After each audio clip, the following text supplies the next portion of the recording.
Hi everyone, it's Val from the Stitchin Post. And I'm Trish.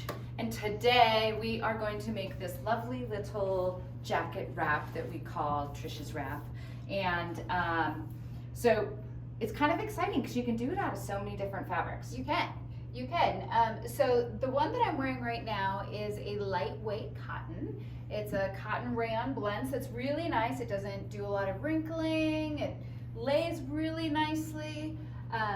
You can also make it out of a stiffer cotton, but what you have to keep... Or like a quilting cotton. Like a quilting cotton. But what you have to keep in mind when you do that is that you also have to do quite a bit of shaping.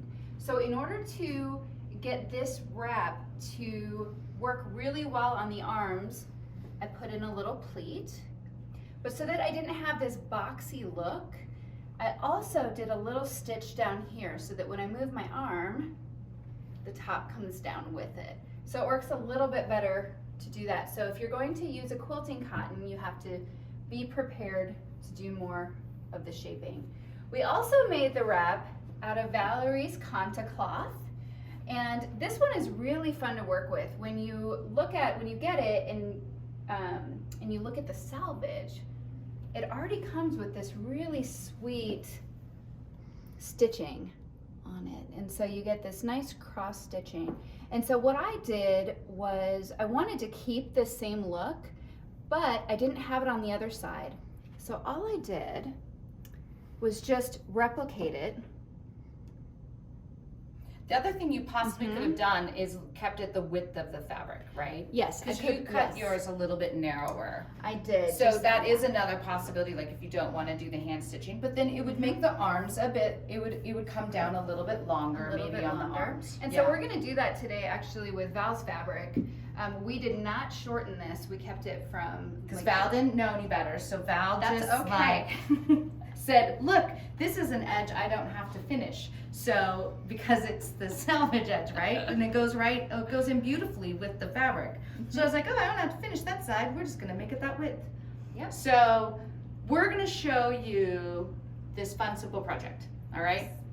Few carts, not a lot. You need a sewing machine, you need a long ruler, you need a mat, marking pencil, whatever works with the color of your material. You need a cutter.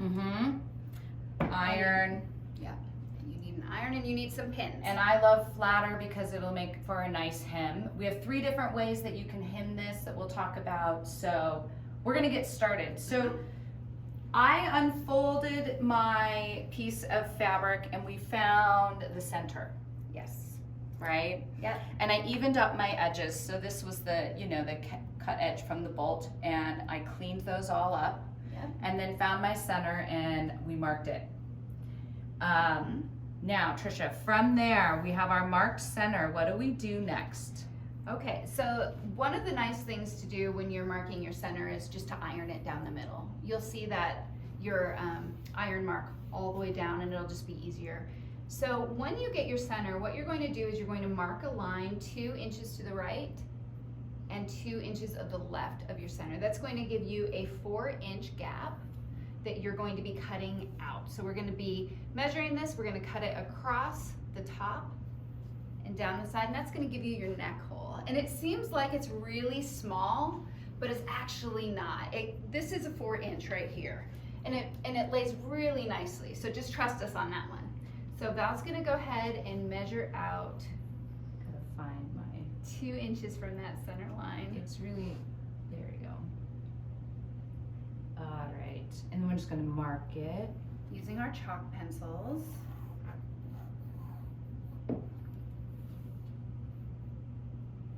All right, and I'm so excited because I block printed on mine, obviously, and I'm thrilled to now have this customized wrap, jacket, whatever you want to call it. Okay, so this is like cutting into your fabric, right?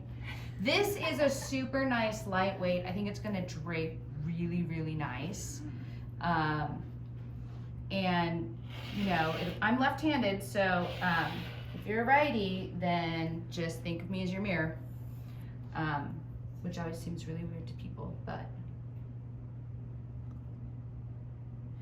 We also, I was thinking, I have some in my stash at home. I have some rayon, and I was thinking, I bet you this would be really pretty in rayon. Like you could have a whole wardrobe, all the different weights. Yes. Because that is really nice because it's almost like a little bit heavier jacket. It was cool the day I wore it. It kept me nice and warm. It's really nice to put on just like a little black or a little white tank top underneath, and just to wear it with that. That feels really nice. So All right. I have these in all sorts of fabric. Anytime I find a fabric that I think would be really cute, I make one of these. So I have a ton of these at home. Make sure you have a nice fresh blade. Jackie didn't give me a fresh blade. I'll have to talk to her about that. All right. So I'm almost done, and then we are going to press. Don't go too far. Ha ha! Look at that. Okay. There we go. So Alrighty. our center is out.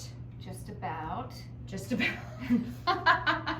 So, one of the tips we're going to give you today is put a fresh blade in your rotary cutter. All right, okay. Next, we are going to press and seam. And there's a couple different ways for us to do it. Like, I mean, there's so many options, but, you know, depending on the weight of the fabric, sometimes I think how you choose to finish it really matters. It does. Yeah, so you have a few different options. You can, using your regular sewing machine, you can do a zigzag stitch on the edge, fold it over, and then do a straight stitch over the top. It gives it a nice clean line. If you have a serger, you can just serge the edges. Each of these have, this one I zigzagged and stitched under.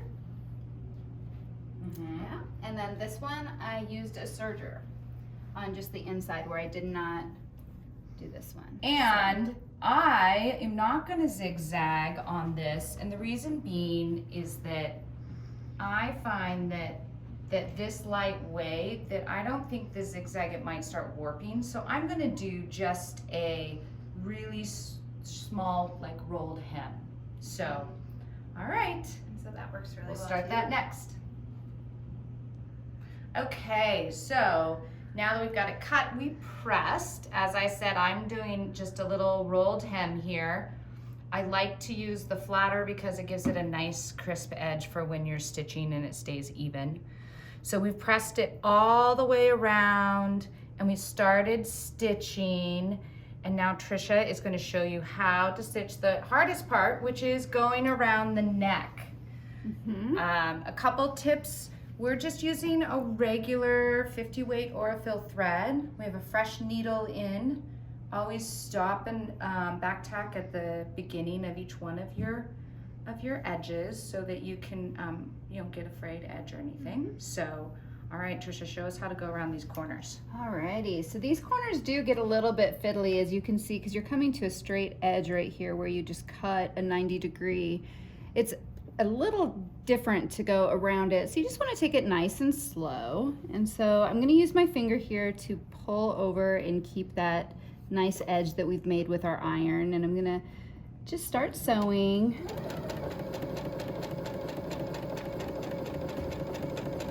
And then when I get to that corner piece, I'm going to use my finger to kind of move it, just because when we're working with these lighter fabrics that drape really well, they do get a little fiddly on the machine. I'm just gonna go around, and I just want to make sure that I'm gonna catch that bit that we folded over.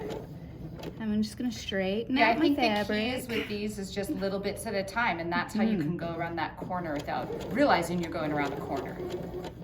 Yep, and so as long as I keep this part of my fabric straight, it's just gonna, the machine is gonna do all the work for me, really. I'm just going to keep doing that, and then we're going to go around this one.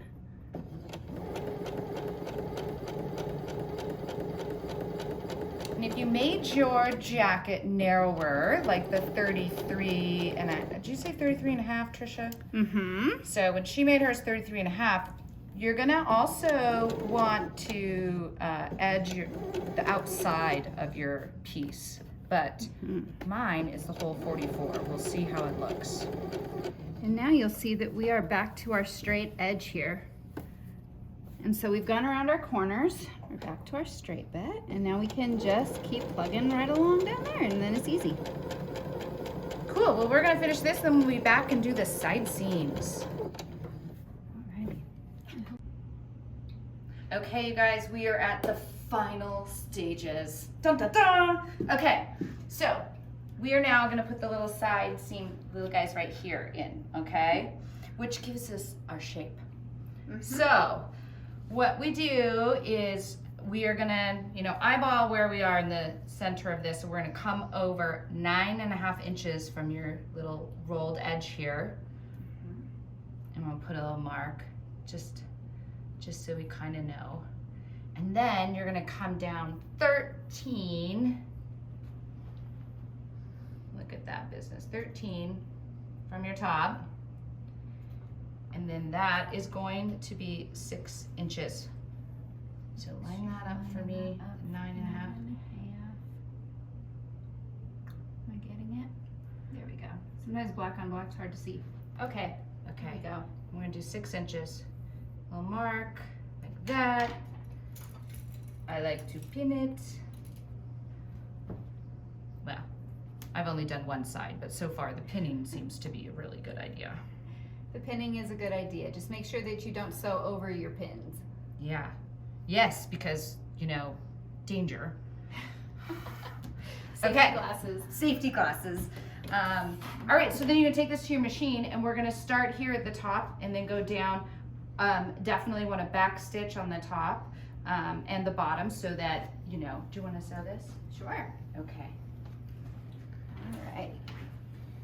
Or however, do you want to start from the bottom up since that? Yep. There we go. Then we'll have the least amount of fabric in I'm here. so excited. I know. This is exciting. This is beautiful, Val. So we were discussing how long we think this could take somebody who hasn't done something like this before, and we're thinking this is like 2.5 hour project, About a maybe. 2 hour project. Mm-hmm. Yeah. And this is a good starting off point. Once you've done this, then you can find out if you want, like I was saying, if I really don't like how long it is going to be in the sleeves, I can trim that off later. Mm-hmm. Oh, getting a little close to my pins. Take your pins out, ladies. And gentlemen. just as the ink that I used on here, it is washable. So I'll probably wash this after we get done sewing it, and it'll soften up a little bit. Should be awesome. Yeah, and Val was telling me too that with this ink, when she did her stamp, that it takes 2 days for it to set, and then you can just wash it and wear it as normal. Yeah, and it'll be So- permanent in 2 days. Mm-hmm. Because now I've decided I really like this whole block printing on garment thing. Oh, it's So- fun. Okay, now I'm gonna turn it on. Alrighty, here we go. Okay, Drum roll. drum roll. Let's see. Beautiful. All right. Oh, I Ta-da! love Oh, let's it. pull the hair out. I love it. There we go. Yeah, so on Val, you can see that the arms are a bit longer, and so if that was something that she did not want, she could always Come do in the- and come in up to cut right it off, here, yeah. and then she would have that length. She could go any length she wanted to, and that's the beauty of this pattern is that you can really tailor it to fit you and what you like. And then Yeah. I'm gonna go ahead and have Oh, you let's turn look at the around. So the stitching then gave her this nice contoured hourglass. And how's the block printing shape. look on the back? Is it right down the middle? It's right down the middle. It is perfect. Yay. It's beautiful. All right. Happy sewing, and we hope you guys have a great day, and we'll see you next time.